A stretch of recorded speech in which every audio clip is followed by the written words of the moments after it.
Who here wants good PVZ games? Woo, Yes, let's go. And who wants to make them? Boo! No, you suck. I mean, the jokes write themselves. Hey everyone, how you doing? So, with a franchise like Plants vs. Zombies, I think it's pretty safe to assume that not everything conceived by the developers ends up making it onto our Xbox stores for prices that are way too high nowadays. Garden Warfare 1, I love ya, but it's not the kind of love to make me pay this much. Anyways, I'm sure you're well aware of at least some discontinued projects and games, PVZ Adventures being a personal favorite of mine to bring up. But how much do you know about this franchise's cancelled media? Well, that's the topic I want to discuss in today's video. I'm interested in the PVZ media that we never got, and I've spent a good few weeks diving as deep as I possibly can into what could have been. This video is the result of that deep dive, and we're going to look through all media that's well known. I do have a Chinese project here just as a heads up, though otherwise, most other cancelled PVZ projects are internationally known. And honestly, considering the next Chinese PVZ video I'm making, this is for the better. So without any further ado, let's dive into our first project, that being... Okay, we're gonna start small and progressively work our way up from there. And ironically, despite this game being so simple, it also has the most media from it posted by PopCap themselves. What? Okay, so bear with me here. Have you ever played Talking Tom? Scratch that, you guys are probably younger. Have you ever watched Speed play Talking Ben? Would you let me die? Yes. Okay, roll with that train of thought, and this game was literally a clone of that exact formula. And that's basically it. Amazing. Now, obviously, there was a lot more going on with this title. The talking Zombatar itself could actually be heavily customized. You could also make it dance, and hey, you could even take some pictures with it. Ooh. Oh, and we even had a logo for the game available too. But why do we know all of this? Simple. The game had an official trailer. And it even had the goal, the audacity, to tell the viewers of it that it was going to be available on iOS and Android devices. That's just unfortunate. Now, there's honestly not much of a story with this one that I'm aware of, and the main reason for that is something one of the devs of the game said for themselves. It was trash. Seriously. I still find this project very interesting regardless of its tragic end. Like, it's weird to me how this game would have been the first 3D PVZ game, technically, and that fact makes me very uncomfortable. There's not much more to this one due to the premise alone being basically everything you need to know about the project. So if you end up looking into any projects I mentioned in this video, here's a pointer. This one's pretty boring. Enough said, moving on.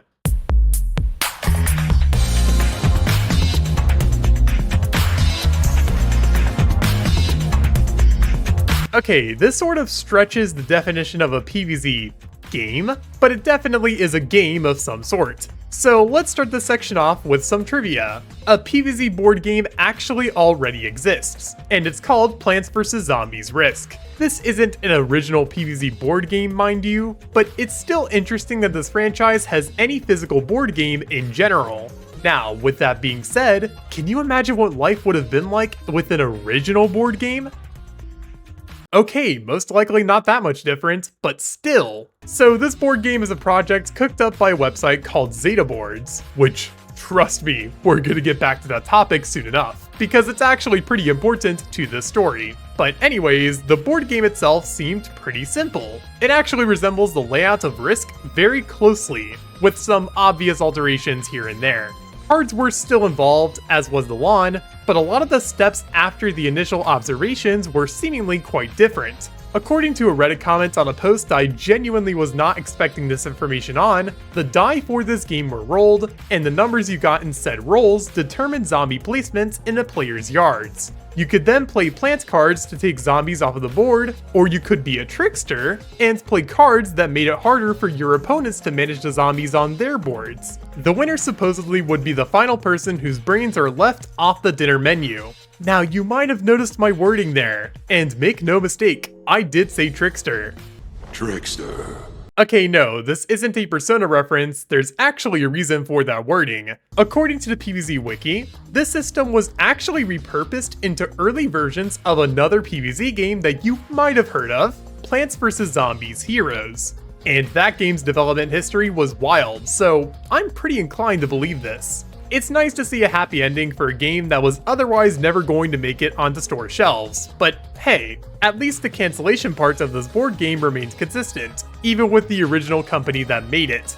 Yeah, okay, we'll go over the real elephant in the room here. Zeta Boards was apparently a board game based website that allowed anyone to use board game templates to make their own, which is pretty awesome, honestly. I've done a bit of reading up on this website, and it seems like a ton of people used it for their role-playing sessions and stuff, for like Dungeons and Dragons. That rocks. But sadly, the website went defunct a while ago, and all of the boards that were on it were just kind of killed off. Well, okay, not quite, but from what the staff on the new host website's team said, they would quote-unquote lock inactive and hypothetically TOS breaking board posts, which is just kind of scummy, if you ask me. So this PVZ board is likely lost media nowadays due to this shift, and that's a damn shame honestly, because it was a pretty unique take on the PVZ formula. But this isn't the biggest project in this video. Next up is the iconic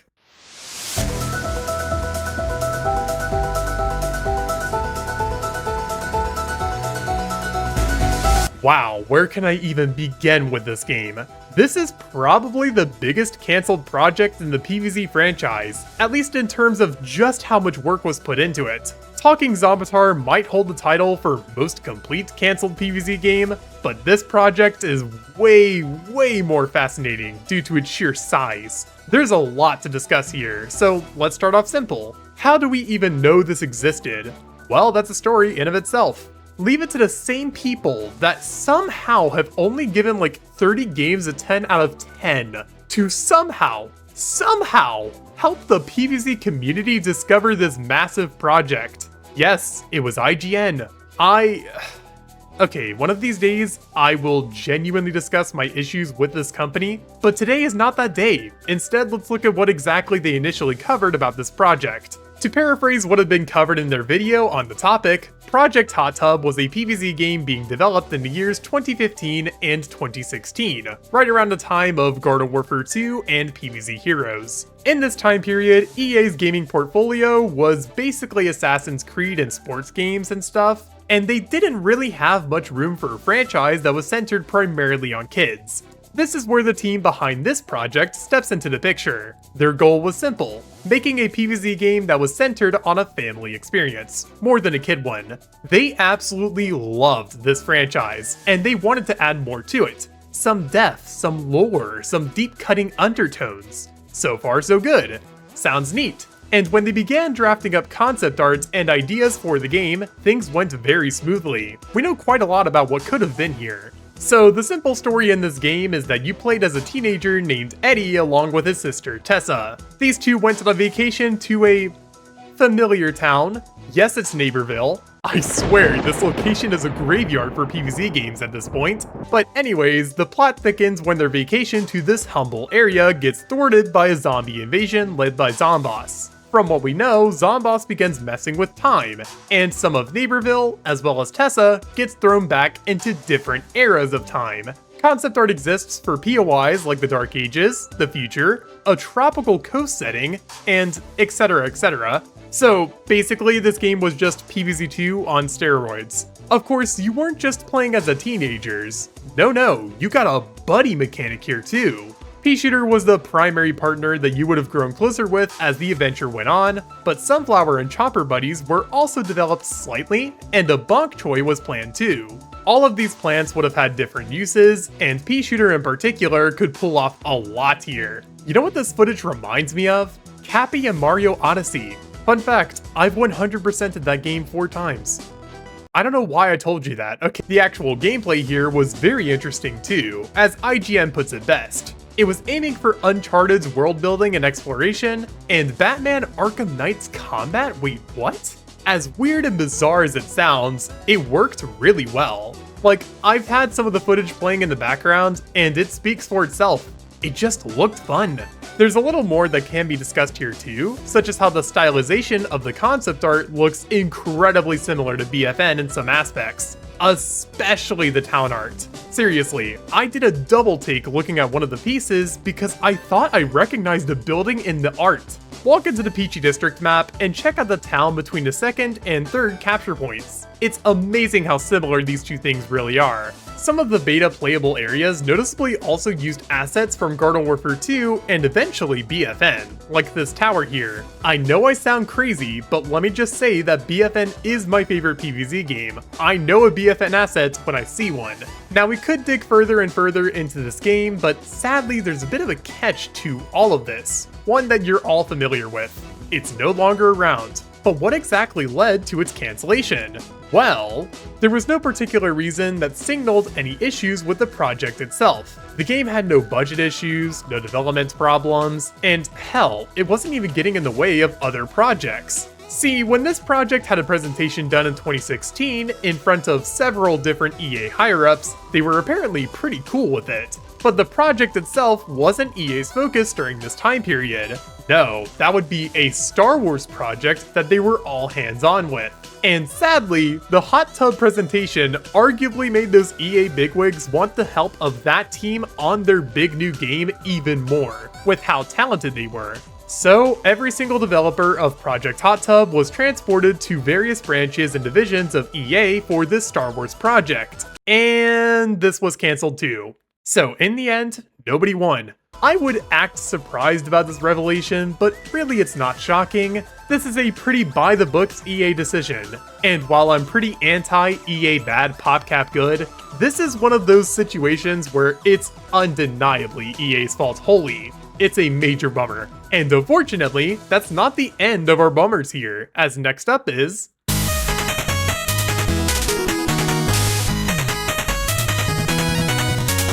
Okay, so let me explain why this one's being counted and not other Chinese projects that were canned. I have an upcoming video on those planned, eventually, but today isn't the day to dive deep into Chinese PVZ besides this game. It's got a special reason for being here, so why don't we just go ahead and discuss it. So Kingdom Edition was supposedly going to be yet another one of those Chinese PVZ games that was, well, PVZ 1 but bigger. Yep. Social Edition, Great Wall Edition, Endless Edition, fitting name by the way. These games were a dime a dozen for PVZ players not so long ago, but this one was looking to be a bit more unique, because it was planning to follow the story beats of the Chinese classic story Three Kingdoms. Now, I've never read this literature before, so I can't exactly tell you what happens in it, but based off of the name and concept art we have of this project, it's a safe bet to make that it would pretty closely resemble Great Wall Edition in style. And actually, that's where a pretty interesting part of this story comes in. See, PVZ Kingdom Edition was a game that was actually covered internationally by PopCap themselves in an official capacity that goes beyond a tweet or two from a dev. This was in an art book. Look! This is where that uncanny chomper image comes from. There's also tarot cards here too? Okay, sorry, that's 2 references in this video. I hit my limit. Anyways, I was blown away when I finally looked into this project, because I've seen this concept art before, and I never knew a thing about it. This stuff fascinates me so much. It's so neat to find out these plants were all wearing night-like gear for a reason. Same with the zombies. Not to mention that there were some new plants here too, and we're just never going to get closure on what they are. Certified bummer. Though as for other information on this project, we have a logo, and that's kind of it. Yeah, besides this being mentioned in an English source and having, well, English translations on some of the material, it seems like Kingdom Edition didn't really get past the talking and planning phase. The PVZ Wiki claims that this project was canned around the time that Great Wall Edition was being made. And honestly, considering how similar the two projects are to each other in style, yeah, that wouldn't surprise me. Though it's a bit unfortunate that this was the game that got the axe, since its style is just infinitely more interesting. You know I'm right, because you've probably never played Great Wall Edition. Point proven. And I suppose that leads us to the final big project I wanted to cover in this video, that being none other than...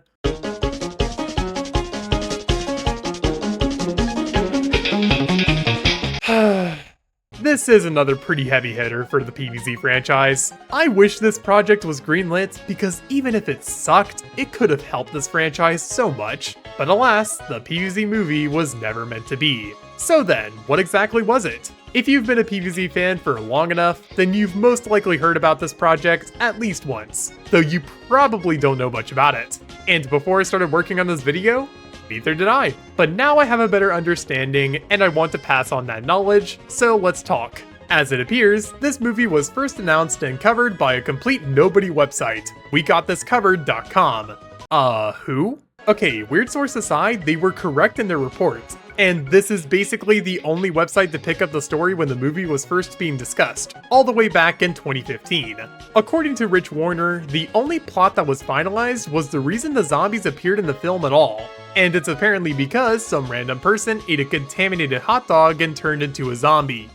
Well, this movie was ahead of its time, wasn't it? As for other information about this project, it was planned to be taken on by DreamWorks Animation, which is kind of insane to me for several reasons. And of course, we have some concept art for the movie too. And, oh my god. Okay, Garden Warfare 1's concept art for Pea-Shooter is one thing, but to make it an entire movie? Oh no. Joking aside on the stylization, I actually like it a lot. It makes the movie stand out a ton, but it seems that this might have been the downfall of the project, as one of the main suspected reasons for its cancellation was how scary it could have been perceived by kids. There's unfortunately not much else that can be said about the movie. It quietly got canned, and nobody really ever heard about it again, which sucks, and I feel like I've repeated that sentiment about most projects in this video. Listen, I just don't like seeing cancelled media, but even with that being said, we still have a couple of stragglers here. Smaller projects, and ones that are pretty obscure. So let's round this video off with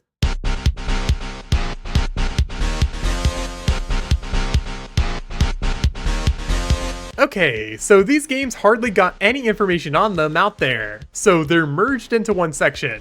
And when I say there's hardly any info on these, I mean it. Like, we're talking concept art is the most we have to work with. So let's cover what could have been with the roguelike first. Well, calling this one a roguelike is frankly not the full story. The broader term we have for this game is a PVZ RPG in general, which sounds kind of awesome. I mean, can you imagine how hard that would go? Chinese PVZ has dabbled with this before, but a full-fledged game in this style sounds like it could have been a fun idea. Plus, that concept art I mentioned before. I mean, the stylization just works. It's so cool. Looking at what little exists out there, this game had multiple styles the concept art tried to replicate, such as the top-down style of Clash Royale, and those Mario and Rabbids crossover games battle systems. Does anyone even remember those existing? Well, if you couldn't already tell, I don't have a whole lot more information on this game, as it was seemingly cancelled fairly quietly. But interestingly enough, most news about it came out around 2023. Whoa. At some point, I heard from the grapevine that it might have actually been getting discussed during BFN's development, specifically when that game was more akin to an open world adventure first and foremost. And if this is the first time you've heard about that, I deeply apologize for not discussing it sooner. Imagine what could have been. Okay, I'm getting off track. This game was pretty interesting in theory, but it never really went anywhere. That's unfortunately the long and short of it, but still, considering how this franchise went down some odd routes, it doesn't shock me that an RPG/roguelike was on the table at some point too. And with this one out of the way, what does the sports game offer? Well, the information on this one is somehow scarcer. Actually a lot scarcer. So much so that I'm pretty sure it only has 2 pieces of concept art on the internet. Well, anyways, it doesn't really shock me that this was conceptualized at one point, though it seems this game was never really going anywhere. Hell, for all we know, this concept art could have very well been the result of a slow day in the office of some PopCap studio. So that's about all I have to comment on this one, and it's also the final project in this video. Yeah, for being such a large franchise, there's surprisingly not that many cancelled PVZ games and media that we know of. Even the most well-known stuff has very little information out there, which is honestly pretty upsetting. With some franchises, we know a lot about what could have been, but here, not quite. And I think that's a pretty poetic end to the video. So thank you all so much for watching until the end. This video was a really fun one to make, and I'm sure that even with all of the research I've done into this, I probably still missed a project or two. So let me know if you have any information on other canceled PVZ projects, as well as any other thoughts you might have in the comments down below. Also, I'd like to give some massive shoutouts to all of my extra YSI channel members, which now there's like 23. Wow. So we have Beeben, Campioes da Mystique, Clintuck, Dan B, Dust Belief Papyrus, Envious, Ethan the Werewolf, Francisco Moro, Gaming Within, Glitch in the Code 867, GNVS, Lord 09910, Microwave, Mop, Nicholas Vankowski, Plagued, Sad Monkey, Song, Superior Nos, The Silas's, Johnny Homeowner, and Young Cato. Oh my god. Okay, alongside my regular members, thank you all so much for your support. This is genuinely insane to me. And now, as for me here, I'll be helping PopCap with their next ambitious title, Garden Warfare 8. So I'll be seeing you guys in 2050. Peace. Bro, I don't know who to play. Jesus. Junkrat, anyone good, you know?